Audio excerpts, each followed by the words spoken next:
Commander Samantha Owen stood at the viewing port of the International Space Station, watching the alien ship approach. It was huge, at least 3 times the size of the largest human vessel ever built. Its surface shimmered with a blue-green, light that reminded her of the Caribbean waters she used to swim in as a child. "They're early," said Dr. Kevin Powell, joining her at the window. His voice was tight with nervous energy. "By 17 minutes, Samantha replied, checking her watch. "I guess being prompt isn't a universal constant." The Valkyrie ship had first appeared at the edge of Earth's solar system 3 months ago. After the initial panic died down, communications had been established. The aliens were curious about humans, they said. They wanted to learn about this new species that had just begun to explore space. Today would be the first face-to-face meeting. "Ready to make history?" Kevin asked. As the lead xenoanthropologist, he had spent weeks preparing for this cultural exchange. Samantha smoothed down her uniform. As ready as anyone can be to meet aliens, they made their way to the special module that had been attached to the space station just for this meeting. It had been designed with help from the Valkyrie, who needed slightly different air and gravity than humans. Inside the module, 5 other humans waited. They represented different areas of human knowledge: art, science, history, technology, and biology. Samantha was there as a military representative, though she hoped her skills wouldn't be needed. "They're docking now," announced Maria Garcia, the station's chief engineer. "Seals look good. Air pressure is stabilizing." Everyone fell silent as the inner door of the airlock began to open. Samantha felt her heart beating hard against her ribs. The first Valkyrie stepped through the door, and Samantha had to stop herself from gasping. The alien was tall, nearly 7 feet, with skin that looked like polished black stone. It had 4 eyes arranged in a diamond pattern on its face, all of them a deep purple color. Its body was powerfully built, with long arms that ended in hands with 6 fingers each. 2 more Valkyrie followed the first one into the room. They wore simple clothes made of a material that seemed to shift colors as they moved. "Greetings, humans," said the first alien. Its voice was surprisingly melodic, coming from a translator device attached to what Samantha guessed was its neck. "I am Tazal, cultural attaché of the Valkyrie Collective." Samantha stepped forward as planned. "Welcome to Earth's International Space Station. I am Commander Samantha Owens of the United Earth Space Force." The alien named Tazal made a gesture, with its hands touching its fingers to its forehead. "We are honored by your welcome. May I introduce my colleagues? This is Kelvin, our science officer, and Mira, our biological researcher." The introductions continued around the room. Samantha watched how the aliens moved, graceful despite their size, every motion seeming deliberate and controlled. Once everyone had been introduced, they moved to the specially designed conference area. The humans sat on one side of the table, the Valkyrie on the other. "We have studied your transmissions for some time," Tazal began. "Your species presents many fascinating contradictions." Kevin leaned forward eagerly. "We're very interested in learning about the Valkyrie as well. The information packet you sent ahead has been tremendously helpful, but there's so much more we hope to understand."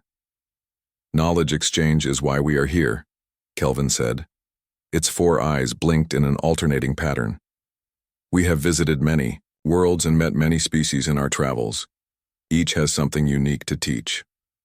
For the next 3 hours they talked. The Valkyrie explained they came from a planet with stronger gravity than Earth, which explained their dense muscle structure. Their civilization was over 15,000 years old, far more advanced than humanity. When it was time for the humans to share information about Earth, Kevin had organized a presentation about human history, achievements, and culture. "This is a sampling of human art," he said, showing images of paintings, sculptures, and architecture from around the world. The Valkyrie watched with interest, asking questions about techniques and materials. Next came human science and technology, which the Valkyrie seemed to find primitive but ingenious. "You have accomplished much with limited resources," Kelvin commented, which Samantha took as a compliment. The atmosphere was friendly and open until they reached the section on human sports and physical activities. These are various ways humans challenge themselves physically, Kevin explained, showing images of different sports. We compete in tests of strength, speed, endurance, and skill. The Valkyrie watched footage of football players colliding on a field, marathon runners pushing through exhaustion, and mountain climbers scaling sheer rock faces. Your species seems to seek out physical hardship, Mira observed. Is this for training purposes? Sometimes, Kevin replied. But often it's for enjoyment or to test personal limits. When the presentation showed a rodeo cowboy riding a bucking bull, Tazel made a strange clicking sound. Samantha had been briefed that this was the Valkyrie equivalent of laughter. What is happening here? Tazel asked, pointing at the screen. This is called bull riding, Kevin explained. The human is trying to stay on the back of a large, aggressive animal for as long as possible while it tries to throw them off. 3 Valkyrie made the clicking sound now. Surely this is some form of digital entertainment, Kelvin asked. Not an actual practice? Kevin looked confused. No, it's real. People really do this. It's part of a tradition called rodeo. The presentation continued to show alligator wrestling, shark diving, and lion taming. With each new image, the Valkyrie seemed more amused. Your kind deliberately engages in physical contests with these creatures? Asked Tazel, mandibles clicking rapidly. We find this difficult to believe. Most intelligent species avoid apex predators, not wrestle them. Samantha glanced at Kevin, who looked genuinely offended. We have documentation, she offered. Documentation can be falsified, Tazel responded dismissively. No sentient species would voluntarily place themselves in such danger without technology to protect them. It defies evolutionary logic. The human delegation exchanged uncomfortable looks. They had hoped to impress the aliens with humanity's achievements in science and art, not debate whether humans actually wrestled alligators in Florida. I assure you, Kevin said firmly. Humans do engage with dangerous animals in these ways. It's not common, but it is real. Perhaps, Tazel said, but its tone made it clear it didn't believe them. Let us move on to other topics. The remainder of the meeting felt strained. When it was time for the Valkyrie to return to their ship, Tazel made what seemed like a polite farewell. We look forward to further exchanges.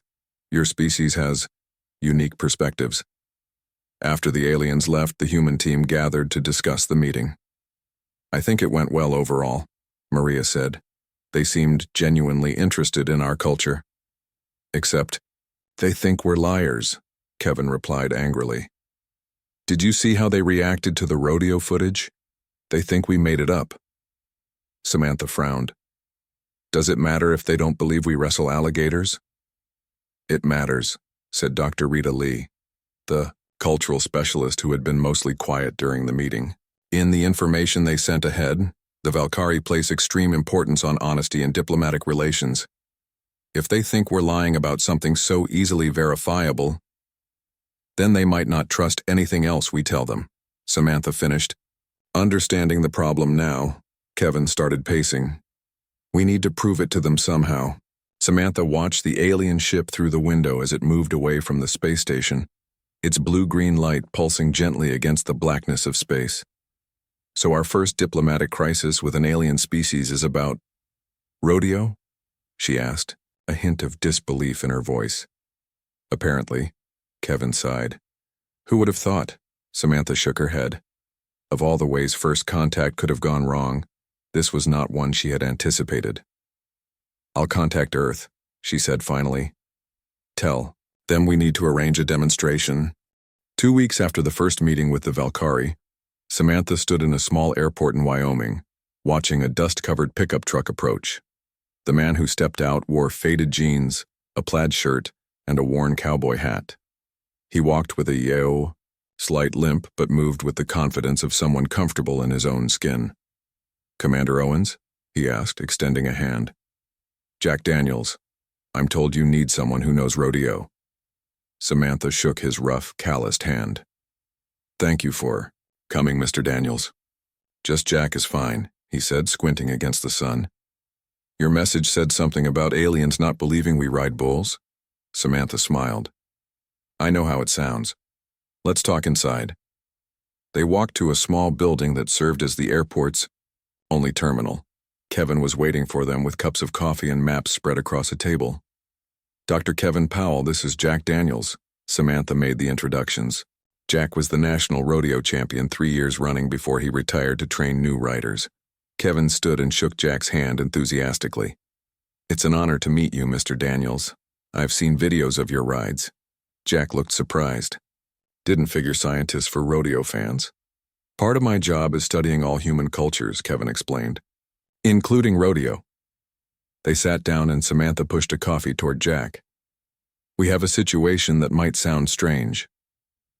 Over the next half hour, they explained about the Valkyrie and their disbelief about humans wrestling dangerous animals. Jack listened quietly, only occasionally asking questions. So these aliens think we're lying about rodeo? He finally asked. Not just rodeo, Kevin said. Any activity where humans physically engage with dangerous animals. They don't believe we actually do these things. And this is causing problems with our negotiations? Samantha nodded. The Valkyrie value honesty above almost everything else. If they think we're lying about something so easily verifiable, they won't trust us on the important stuff, Jack finished. He took a sip of coffee.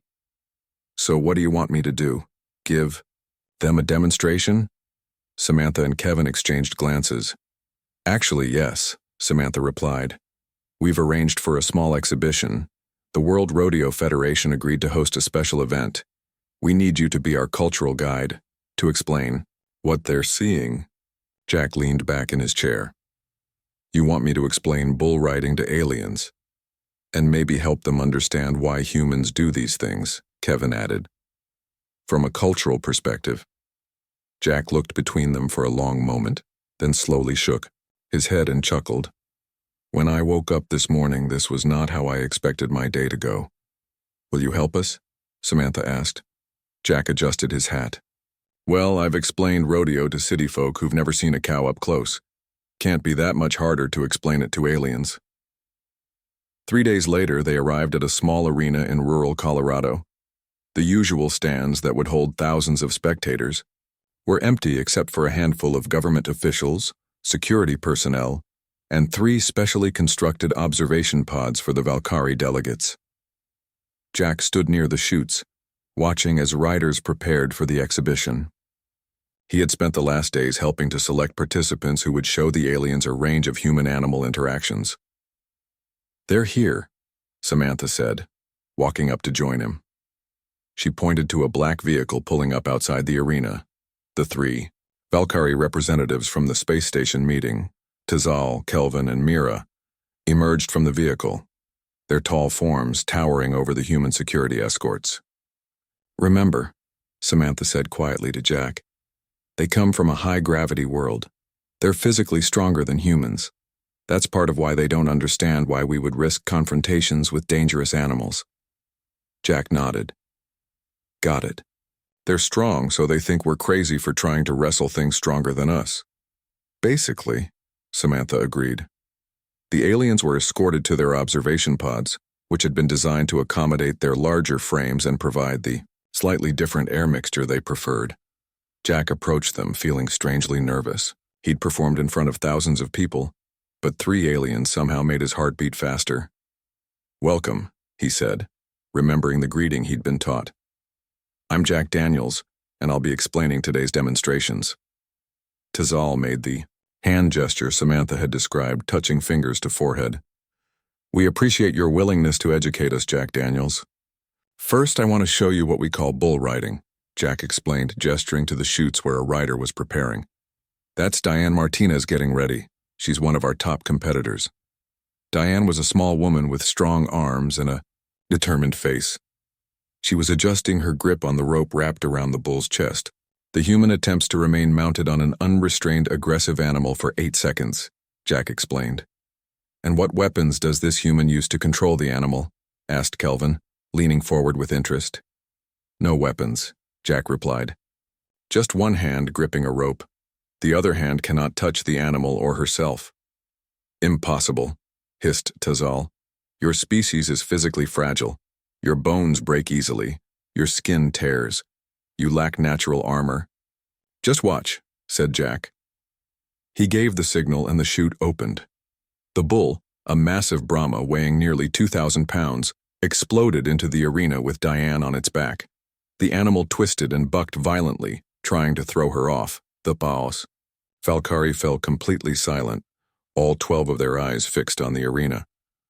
Diane stayed centered over the bull, her free arm moving in counterbalance to the animal's movements. When she was finally thrown after 6.5 seconds, she hit the ground hard but immediately scrambled to her feet as 2 bullfighters moved in to distract the animal. Kelvin suddenly stood up. She is injured? He asked urgently. Nope, Jack replied, as Diane dusted herself off and waved to them. She's done this hundreds of times. The aliens spoke rapidly to each other in their own language, their mandibles moving quickly. We have questions, Mira said finally. That's why I'm here, Jack replied. The human, Diane Martinez, she is considered small among your kind? Asked Mira.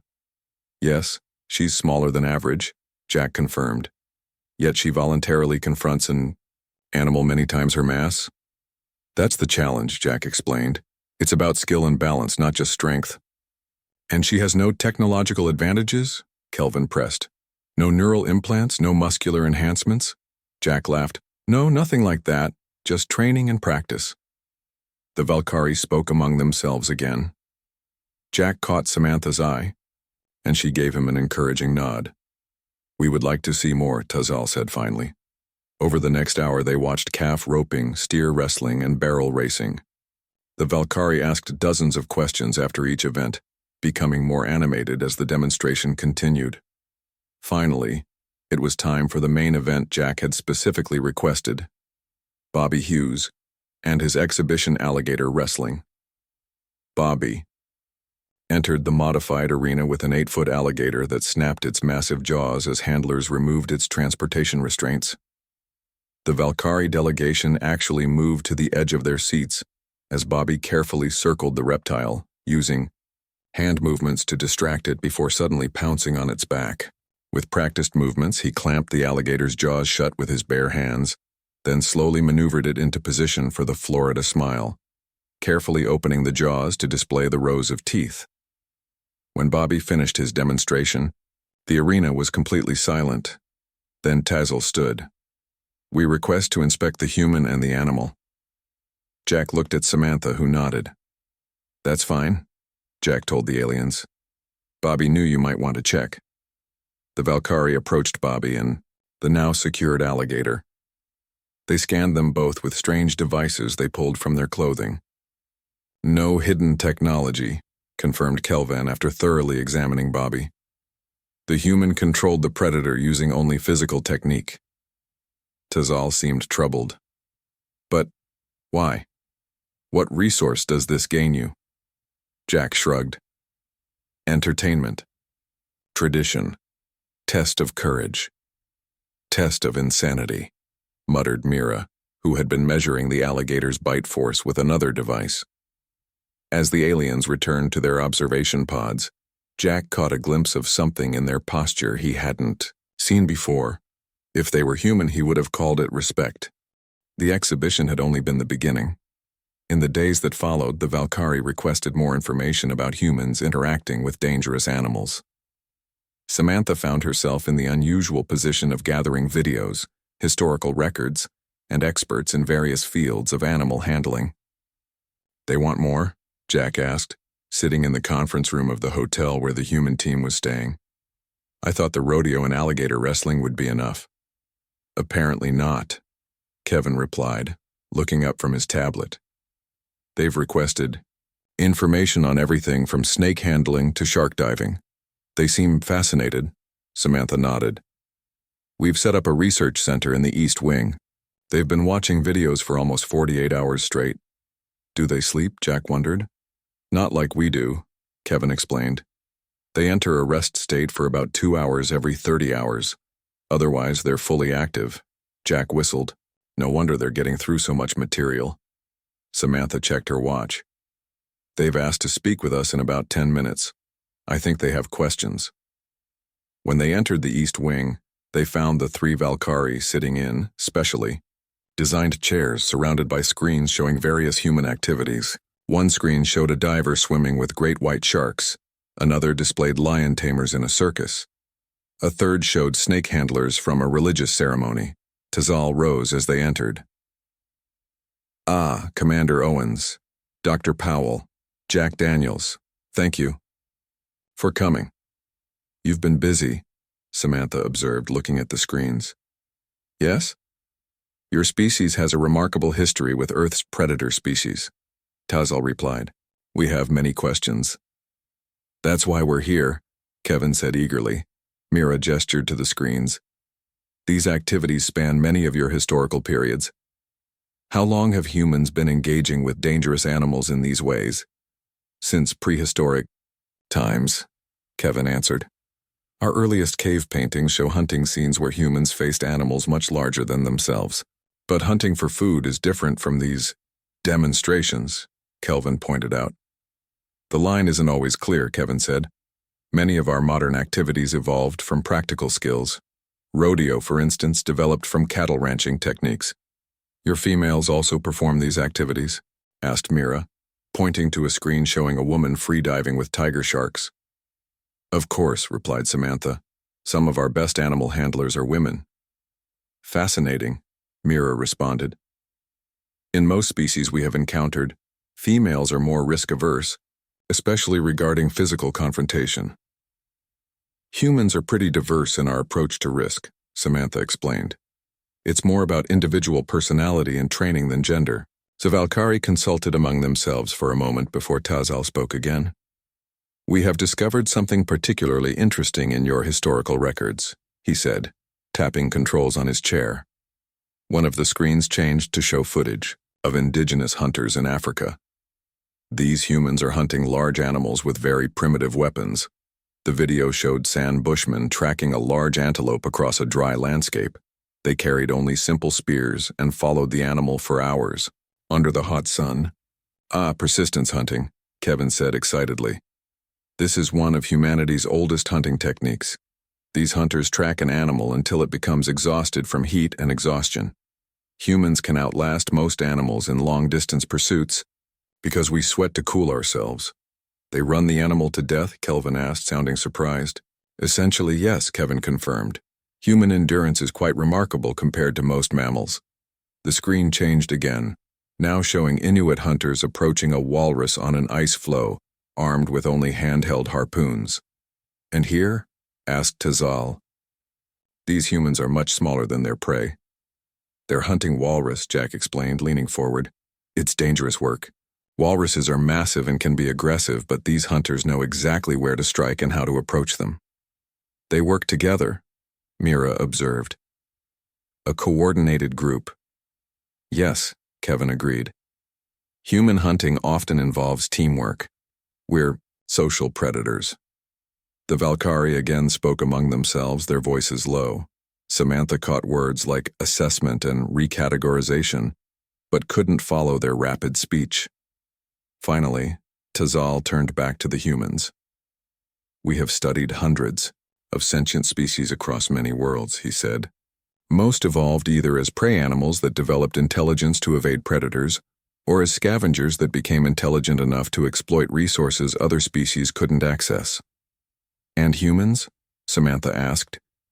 "You evolved as pursuit predators," stated Kelvin. "Your physical capabilities are suited for tracking, endurance, and coordinated attacks on larger prey." "That's right," confirmed Kevin. "Humans can't outrun most animals in a sprint, but we can outlast them. We evolved for endurance, tool use, and cooperative hunting." "And you retained these instincts even after developing technology," Mira observed. "Most species abandon such dangerous practices as soon as they develop safer alternatives." "Some humans still enjoy the challenge," Samantha said. "We call it sport now, rather than necessity." The Valkyrie exchanged meaningful glances. A behavior the humans had learned indicated serious reconsideration. "We must reassess our evaluation of your species' potential," Tazal announced. "We had categorized you as physically inferior technical manipulators. This categorization appears incomplete. I'm not sure whether to be flattered or concerned by that, Samantha said carefully. It is neither positive nor negative, Kelvin explained. Merely a correction in our understanding. Mira tapped more controls and new images appeared on the screens. Historical photographs of humans with animals. A woman standing beside a tiger, a man with his arm around a cheetah, children riding on the back of an elephant. These images suggest another unusual trait, Mira said. Your species does not merely hunt or fight predators.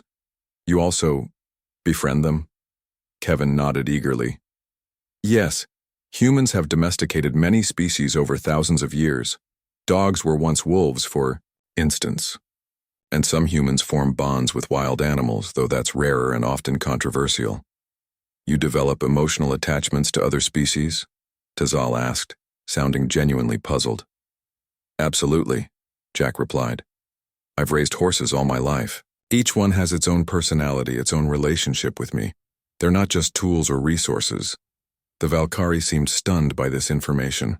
They spoke rapidly among themselves, occasionally glancing at the humans with what Samantha was beginning to recognize as their expression of surprise, a slight tilting of the head and widening of their lower eyes.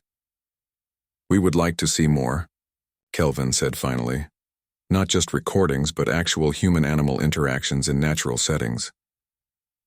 What exactly did you have in mind? Samantha asked.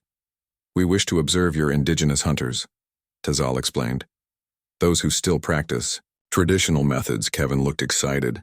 That could be arranged. There are still communities that maintain traditional hunting practices. The Inuit in northern Canada, various tribes in Africa, Aboriginal groups in Australia. Samantha was more cautious. These are sovereign peoples with their own customs and privacy concerns. We would need their permission and it would take time to arrange. We understand, Tazal replied, but we believe this knowledge is crucial to fully comprehending your species' capabilities and potential role in the galactic community.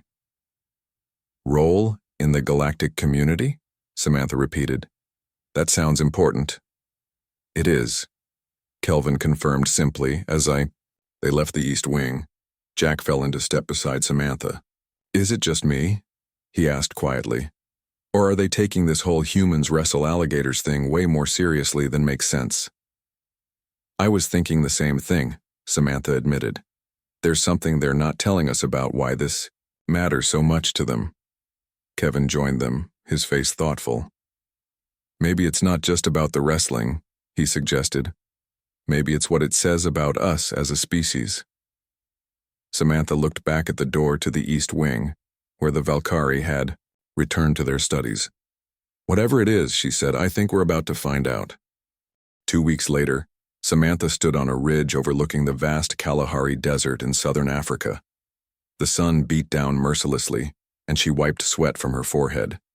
Beside her, Jack squinted against the bright light, his cowboy hat providing some relief from the sun. Sure is different from Wyoming, he commented. Different from anywhere I've been, Samantha agreed. Behind them, the three Valkyrie stood perfectly still, seemingly unbothered by the heat. Their dark skin absorbed the sunlight, but Kevin had explained that their bodies processed heat differently than humans. They should be returning soon, said their guide, a local man named Naro who worked as a liaison between the Sand people and outside visitors. The hunting party left at dawn.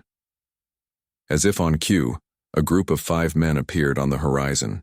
They moved with a steady, distance-eating jog that looked effortless despite the heat. One of them carried something large across his shoulders. They were successful, Naro said with a smile. The hunting party approached, and Samantha saw that they carried a medium-sized antelope. The men were barely winded despite having run for miles in pursuit of their prey. Tazal stepped forward. They killed this animal through persistence hunting, as we saw in the recordings? Yes, Naro confirmed. They tracked it from when it was still cool this morning, keeping it moving until it could no longer run from the heat. How far did they run? Asked Mira. About 15 miles, Naro replied. Sometimes they must run farther. The Valkyrie moved forward to speak with the hunters. their translator devices working to convert the local language. They examined the simple spears and the methods the hunters used to track their prey. The Sandmen, initially wary of the strange visitors, gradually warmed up as they demonstrated their tracking techniques and explained their hunting strategies. "They can read the smallest signs in the dirt," Jack said to Samantha as they watched. "Like a whole story written in footprints and broken twigs." One of the hunters, an older man with weathered skin named Koba, demonstrated how they could tell the age of tracks, what speed an animal was moving, even whether it was injured or healthy, all from subtle marks in the sand that Samantha could barely see. "How long does it take to learn these skills?" Kelvin asked through the translator. "A lifetime," Koba replied simply. "We begin teaching children when they are young, but even an old man like me is still learning." Later, as the hunters prepared their catch, the Valkyrie spoke quietly among themselves. Samantha noticed they kept looking back at the hunters, then at other humans in the small camp. "They seem impressed," she said to Kevin. "I think they are," he agreed. Persistence hunting is uniquely human. Very few animals hunt this way. That evening, they sat around a fire as the Sand People shared stories and songs. The Valkyrie watched with obvious fascination as the hunters reenacted their chase, their bodies moving gracefully to mimic both pursuer and pursued. "These hunters use no technology," Tazal observed as he sat next to Samantha. "Yet they survive in a harsh environment and successfully hunt animals faster and stronger than themselves." "Humans are adaptable," Samantha replied. "We've lived in nearly every environment on Earth, deserts, Arctic regions, jungles, mountains. And in each place you developed techniques to overcome larger predators," Tazal said. It wasn't a question. "When necessary," Samantha nodded. "Though mostly we've tried to avoid conflict with predators when possible." "Yet you seek out such conflicts in your sports and entertainment," Mira pointed out, joining the conversation. Samantha thought for a moment. "I suppose we do. Maybe it's a way of testing ourselves, or connecting with our past, or preparing." "For future threats," Kelvin suggested, his four eyes reflecting the firelight. Samantha glanced at him. There was something in his tone that made her uneasy. "Are there threats we should know about?" The Valkyrie did not respond directly. Instead, Tazal changed the subject. "Tomorrow we will visit the human groups in the northern regions who hunt marine animals, yes?" "Yes," Samantha confirmed. "We have arrangements with an Inuit community in northern Canada." 3 days later, they stood on the edge of a vast ice field. The temperature was well below freezing, a dramatic change from the desert heat. The Valkyrie had been provided with thermal gear, though they seemed less affected by the cold than the humans. They watched as a group of Inuit hunters approached a breathing hole in the ice, waiting patiently for a seal to surface. When it did, they struck with incredible speed and precision, securing their prey with handheld harpoons. "The technique is different, but the principle is the same," Kevin explained to the Valkyrie. "Patience, knowledge of animal behavior, and precise timing." Later, they observed a hunting party setting out on the dangerous task of hunting walrus. The massive animals could easily kill a human, but the hunters worked as a synchronized team, each person knowing their role perfectly. "They trust each other completely," Mira noted as they watched from a distance. "They have to," Jack replied. "One mistake could mean death for all of them." As the days passed, they visited more communities, Aboriginal hunters in Australia who could track animals across seemingly featureless terrain, tribal fishermen in the Pacific who dove to incredible depths with nothing but the air in their lungs, and traditional bow hunters in the Amazon rainforest who moved through dense vegetation as silently as the jaguars they sometimes hunted. In each place, the Valkyrie observed intently, asked detailed questions, and spent hours discussing among themselves. After 2 weeks of travel, they returned to the United States for a final meeting. Samantha, Kevin, and Jack sat across from the 3 Valkyrie representatives in a secure conference room. "We have completed our study of human hunting and animal handling practices," Tazal began formally. "We wish to thank you for arranging these demonstrations." "We're glad you found them informative," Samantha replied, "but I can't help wondering why this particular aspect of humanity is so important to you." The Valkyrie exchanged glances. Then Kelvin leaned forward. "We have observed a pattern across thousands of worlds and species," he explained. "Those species who evolve as prey animals tend to develop certain traits: caution, risk aversion, technological, solutions to threats." "And predator species?" Kevin asked. "They develop different traits," Mira continued. "Aggression, territorial expansion, direct confrontation of threats. Humans show an unusual combination," Tazal said. "You create technology like prey species, but you confront dangers directly like predator species. You avoid risk when possible, yet deliberately seek it out in controlled circumstances." Samantha considered this. "I still don't understand why this matters for our relationship with the Valkyrie." Tazal's 4 eyes fixed on her intently. "Because, Commander Owens, it helps us determine what kind of neighbors you will be when you venture further into the galaxy, and whether we should welcome you or contain you." A heavy silence fell over the room. Jack shifted uncomfortably in his chair. Kevin looked nervous. Samantha kept her expression neutral despite the clear implication in Tazal's words. "And what have you decided?" she asked carefully. "We have not yet reached a final determination," Tazal replied. "But we have one more request before we do." "What's that?" Samantha asked. "We wish to speak with your world leaders," Kelvin said, "to share our findings and discuss humanity's potential place in the galactic community." Samantha nodded slowly. "I'll arrange it, but I hope all this research has shown you that humans can be trusted." "Trust is not the issue, Commander," Mira responded. "The question is not whether you can be trusted, but whether you can be predicted. And that remains to be seen." The meeting room in the United Nations building was silent as world leaders waited. Samantha stood near the back wall, watching as security personnel made final checks. Jack stood beside her, looking uncomfortable in his new suit. "Never thought I'd be in the UN because of bull riding," he whispered. "Life takes strange turns," Samantha replied with a small smile. Kevin hurried over to them, his face excited. "They're about to arrive. The Secretary General will welcome them, and then Tazal will address the assembly." The doors opened and the 3 Valkyrie entered. They looked even more imposing in the formal setting, their tall figures moving with deliberate grace. The assembled leaders watched with a mixture of curiosity and caution as the aliens took their positions at the front of the room. The Secretary General stepped forward to welcome them, making a brief speech about cooperation between species. Then Tazal moved to the podium. The room fell completely silent. "Leaders of Earth," Tazal began, his translator device carrying his voice clearly through the room. "We thank you for this opportunity to address you directly. Our time studying your species has been illuminating." Tazal gestured and a screen behind him lit up with images from their travels: the rodeo, the sand hunters, the Inuit on the ice, and dozens more examples of humans interacting with dangerous animals. "When we first encountered your representatives, we were skeptical of claims that humans physically engage with predator species on your world.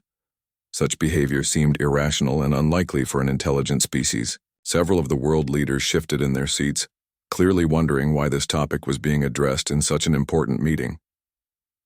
"However," Tazal continued, "we have confirmed these practices are real and widespread in your history and current culture. This discovery has profound implications for how the galactic community will interact with humanity." Kelvin stepped forward now, taking Tazal's place at the podium. "Throughout our exploration of the galaxy, we have encountered many intelligent species. We have observed patterns in their development and behavior. Images appeared on the screen showing strange alien worlds and creatures that looked nothing like anything on Earth. Species that evolve from prey animals typically develop certain characteristics," Kelvin explained. "They avoid direct confrontation. They create technological solutions to threats. They expand cautiously." The images changed again, showing different alien creatures. Species that evolve from predators develop different traits. They tend toward territorial expansion. They solve problems through direct action. They establish dominance hierarchies. Mira came forward next. "Humans are unusual. Your evolutionary history as pursuit predators who also gathered plant foods has created a species with mixed traits. You build technology like prey species but confront dangers directly like predator species. You cooperate extensively, yet compete intensely. The Secretary General cleared his throat. While this analysis is fascinating, may I ask why it matters for our diplomatic relations? Tazal returned to the podium. It matters because it helps us predict how your species will behave when you begin to explore beyond your solar system. The galactic community must decide whether to welcome new species or to contain them until they mature further. A murmur ran through the assembled leaders at the word, contain. Samantha felt Jack tense beside her. Our historical records indicate that species who maintain physical dominance over apex predators on their homeworld tend to exhibit certain expansionist tendencies when they reach the stars, continued Tazal. You thought we were lying about wrestling alligators because species that can do that are dangerous? One of the world leaders asked incredulously. Not merely dangerous, corrected Mira. Potentially invasive, unpredictable. The willingness to physically engage with threats rather than avoid them is rare among intelligent species. When combined with tool use and social cooperation, you become formidable, finished Kelvin. Our ancestors evolved on a world with fewer large predators than Earth. We developed technology to eliminate threats at a distance. Physical confrontation became obsolete. The room was silent as the implications sank in. These aliens were evaluating humanity's potential threat level based on how we interacted with dangerous animals on our own planet. Tazal raised his hands in a calming gesture. However, our observations have revealed something else about humans. You do not merely confront predators, you form bonds with them. You domesticate them. You protect species that offer you no practical benefit.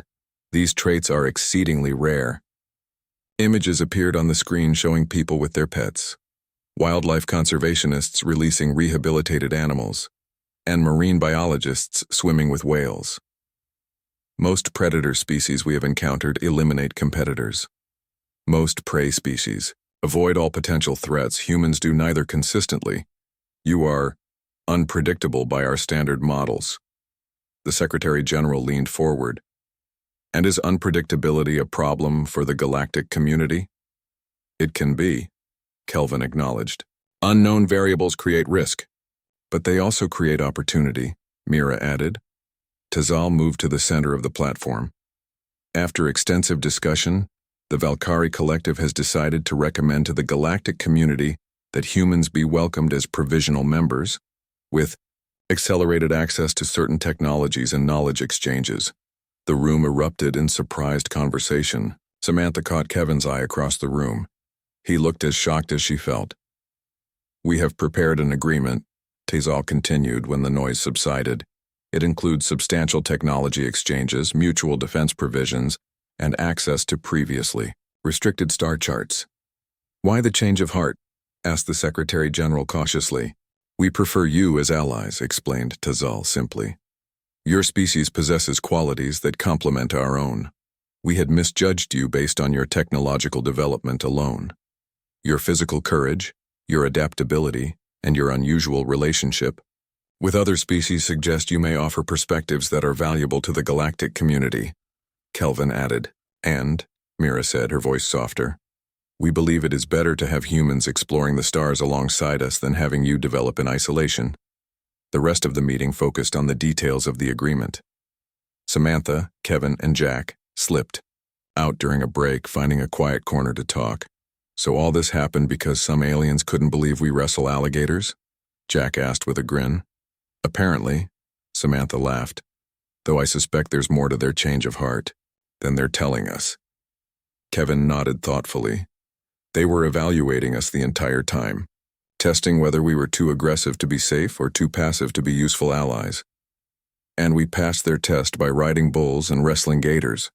Jack shook his head in disbelief. Not just that, Samantha corrected, by showing how we relate to other species, sometimes as predators, sometimes as protectors.